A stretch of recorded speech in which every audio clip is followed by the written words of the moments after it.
Canelo versus Charlo, September 30th. Who you got? I got Canelo. I think it's going to be a good fight. Canelo versus Crawford at 158. Who wins? Crawford. Hey, listen. Welcome back to Fighting Words. I'm Chris Maxwell, joined as always by senior combat writer Andreas Hale and senior combat editor Tom Gray.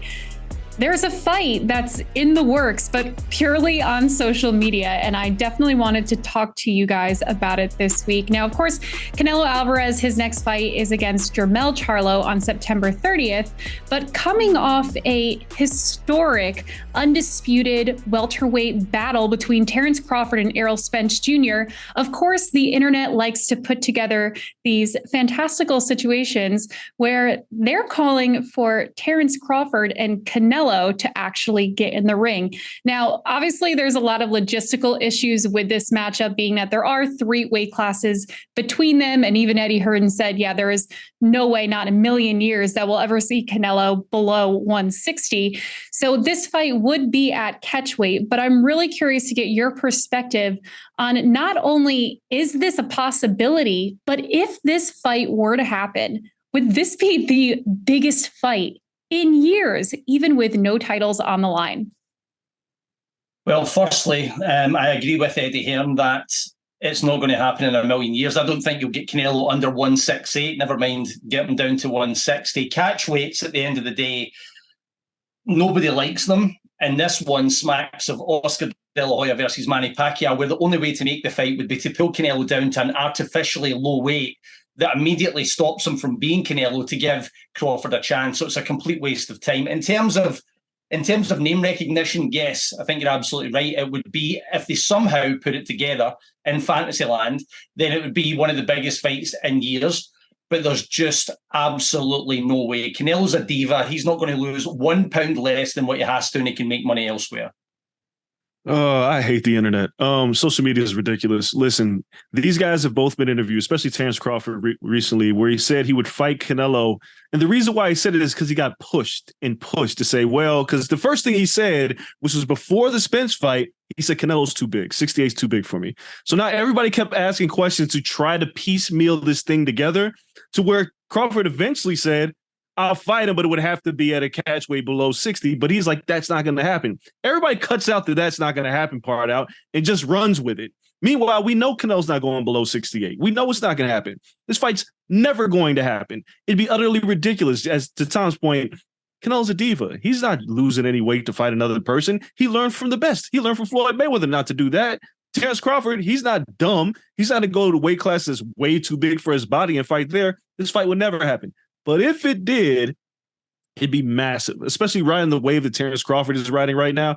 Yeah, it'd be huge. But you know what else would be huge? Floyd Mayweather versus Andre Ward. That would have been huge. And they're like a million weight classes apart. It was never going to happen. I don't even know why we continue to talk about these things.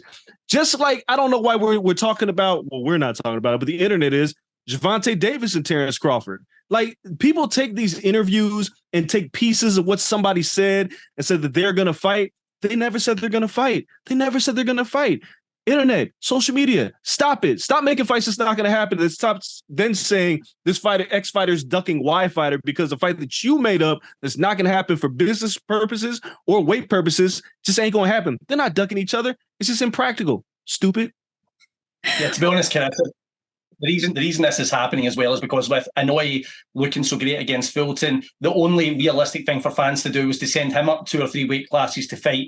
I think Shakur Stevenson was mentioned. I think I heard Tank Davis mentioned for Inouye. Crawford's in the same position. Looked that great in his last fight. The only way this guy can lose is if we throw him up 3 weight divisions. Not going to happen. Well, there is a fighter who is willing to go up at least 2 weight divisions to fight Canelo, and that is the undisputed super welterweight champion, JerMELL Charlo. Now, he'll face Canelo on September 30th in Las Vegas.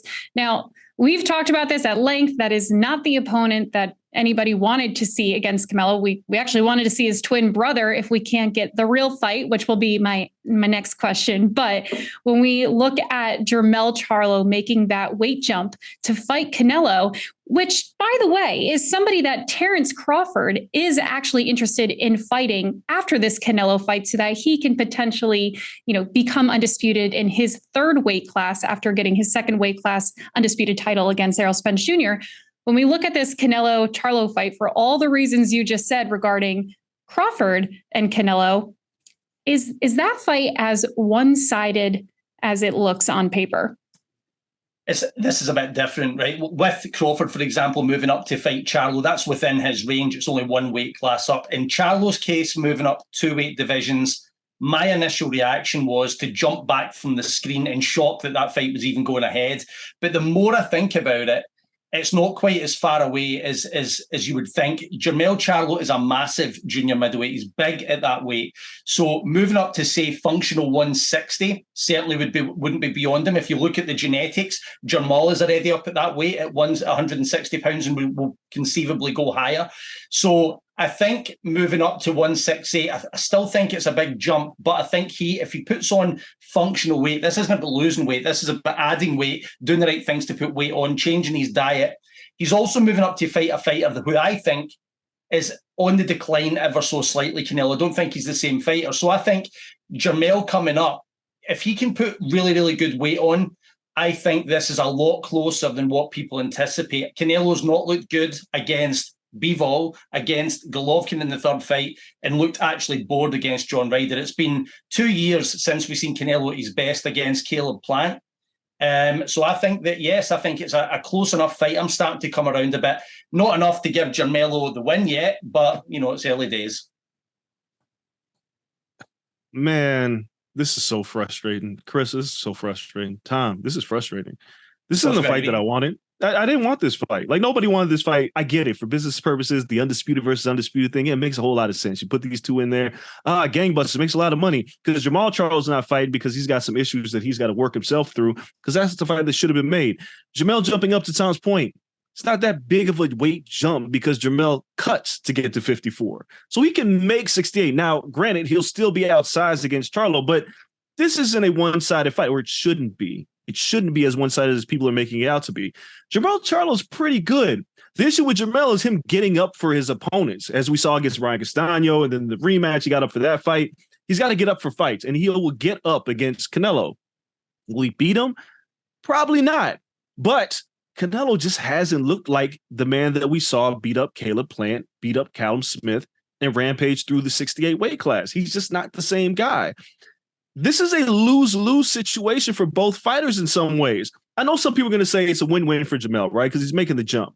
But here, let me explain why this is now becoming lose-lose for JerMELL. You jump up to 68. If you look good against Canelo, that's great, right? If you look good, even in a loss, people say, hey, you came up short against one of the best fighters in the world. You probably end up on a pound-for-pound list. Now you're 168 pounds. You have Terence Crawford breathing down your neck at 54, and you got to defend those titles, which means you got to come back down to 54.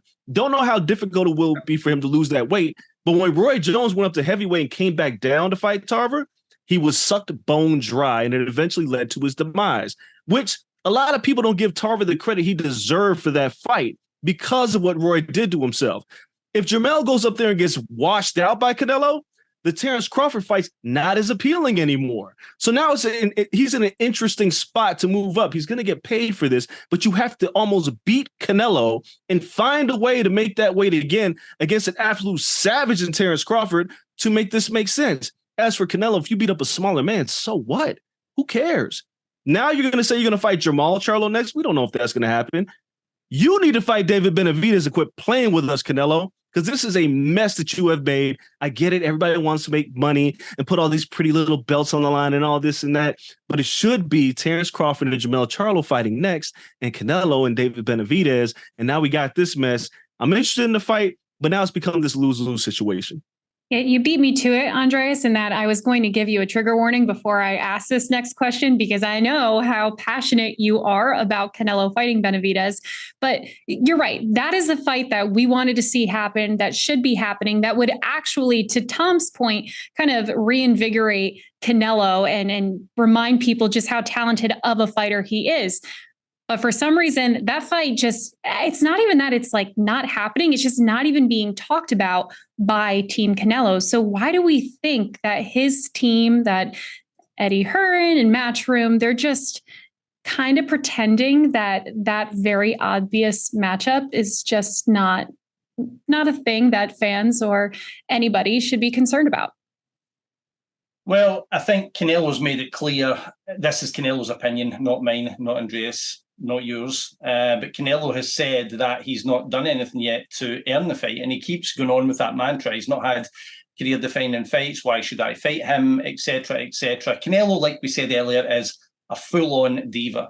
And I think, like Tyson Fury, I think he gets annoyed and wound up with people kind of sending him in the direction they believe he should go. And what he does is say, no, to hell with a lot of you, I'm just not going to do it. Now, Canelo's got, for my money, the best resume in world boxing currently of any active fighter. But he will not be sold on Benavidez. What I will say is, by taking on smaller men, if he fights JerMELL and then moves straight to JerMELL, he's not going to ingratiate himself with the fans doing that. You know, people want to see him taking a significant test. There is a full-on significant test in his own weight class, regardless of what he thinks it's what the fans want to see or what loads of fans want to see. It's got a brilliant backstory, plenty of bad blood. Get it done, Canelo. I'm not, in my opinion, if it keeps going on the way it's going on, he's doing himself some real damage. He's already a Hall of Famer, I'll get all that, but avoiding this fight doesn't really suit him. It's weird, man, because there were years, and like this is a trigger warning to those on Twitter that have this opinion that Canelo didn't want to fight the Charlos. There was an opinion of that. And now that the fight's happening, there are those same people who say, well, now you're getting it. Why are you upset? Well, here's why. JerMELL Charlo is not active. JerMELL Charlo is not active.